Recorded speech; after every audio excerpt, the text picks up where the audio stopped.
Hello aspirants, welcome to our channel way to get hope. இன்னைக்கு குடியரசு தினம். So நம்ம சேனல் சார்பாக உங்கள் அனைவருக்கும் குடியரசு தின வாழ்த்துக்கள். ஹாப்பி ரிப்பப்ளிக் டே. நம்ம ரிப்பப்ளிக் டேன்றது எப்போலேருந்து செலிப்ரேட் பண்ணிட்டு இருக்கோம்னா, ஜனவரி 26, 1950லேருந்தே நம்ம குடியரசு தினம் அப்படின்றத கொண்டாடி வருகிறோம். ஆங்கிலேயர்கிட்ட அடிமைப்பட்டிருந்த நம்மளை பல தேச தலைவர்கள் அவங்களோட உயிரை தியாகம் செய்து நமக்கு சுதந்திரத்தை பெற்று தந்திருப்பாங்க. ஸோ அவங்களோட தியாகத்தை போற்றும் விதமாக தான் நம்ம சுதந்திர தினம் அப்படின்றத கொண்டாடப்பட்டு வருகிறோம். சுதந்திரத்துக்கு பிறகு வந்த முதல் இந்திய குடியரசுத் தலைவர் யாருன்னா நம்ம டாக்டர் ராஜேந்திர பிரசாத் அவர்கள் தான். First independent president of India யாருன்னா நம்ம டாக்டர் ராஜேந்திர பிரசாத் அவர்கள் தான். ஒரு நாடு வளர்ச்சி அடைனா அதுக்கு முக்கியமானது என்னதுன்னா மக்களாட்சி அப்படின்றது தான். ஸோ இதை பேஸ் பண்ணி வச்சு நம்ம டாக்டர் பிஆர் அம்பேத்கர் அவர்கள் தலைமையில் இந்திய அரசியல் சட்டம் அப்படின்றது வரையப்பட்டு நவம்பர் 1949 அன்னைக்கு கான்ஸ்டிடியூஷன் டே, அரசியல் அமைப்பு தினம் அப்படின்றத கொண்டாடி வருகிறோம்.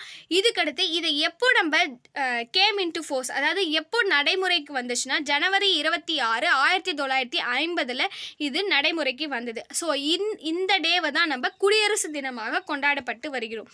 இந்திய அரசியலமைப்பு சட்டம் என்பது மக்கள் தங்களுக்கான தலைவரை தாமே தேர்ந்தெடுத்து கொள்வது. மக்களாட்சி, டெமோக்ரஸி அப்படின்றது தன்னோட லீடர், ரிப்பப்ளிக் அப்படின்றது தன்னோட தலைவரை தாமே செலக்ட் பண்ணுறது தான் குடியரசு. மக்களுக்கான அரசை இந்தியாவில் ஏற்படுத்தினால்தான் இந்தியா முழு சுதந்திரம் பெற்றதாக அர்த்தம் என்ற நோக்கில் மக்களாட்சி குடியரசு தினம் அப்படின்றது கொண்டு வரப்பட்டது. குடியரசு தினம் அப்படின்றத எப்போலேருந்து நம்ம செலிப்ரேட் பண்ணுறோம்னா 1950லேருந்தே நம்ம கொண்டாடப்பட்டு வருகிறோம். இன்றைக்கி நம்ம 75வது குடியரசு தினத்தை தான் கொண்டாடிட்டு இருக்கோம். 26/1/2024. இந்த 2024 கொண்டாடப்படும் 75வது குடியரசு தினத்தின் கருப்பொருள் தீம் என்னன்னா, India mother of democracy, India மக்களாட்சியின் தாய் அப்படின்றது தான் இதோட தீம். குடியரசு தினம் கொண்டாடும் முறை எப்படி நம்ம குடியரசு தினத்தை செலிப்ரேட் பண்ணுறோன்னா, டெல்லியில் நம்ம குடியரசுத் தலைவர் அவர்கள் இந்திய இராணுவ வீரர்களுக்கு முன்னாடி இந்திய தேசிய கொடியை ஏற்றி சிறப்பிப்பாங்க. அதே டைமில் அவங்களில் சிறப்பாக பணியாற்றிய இராணுவ வீரர்களுக்கு பதக்கத்தை வழங்கி அவங்கள கௌரவப்படுத்துவாங்க. நம்ம மாநிலம் ஸ்டேட்டில் கவர்னர் எல்லாருமே காவல்துறையின் முன்னிலையில் தேசிய கொடியை ஏற்றி அதில் அந்த காவல்துறையில் யார் சிறப்பாக பணியாற்றுறாங்களோ அவங்களுக்கு பதக்கங்களை நம்ம ஆளுநர் அவர்கள் வழங்கி அவங்கள கௌரவப்படுத்துவோம்.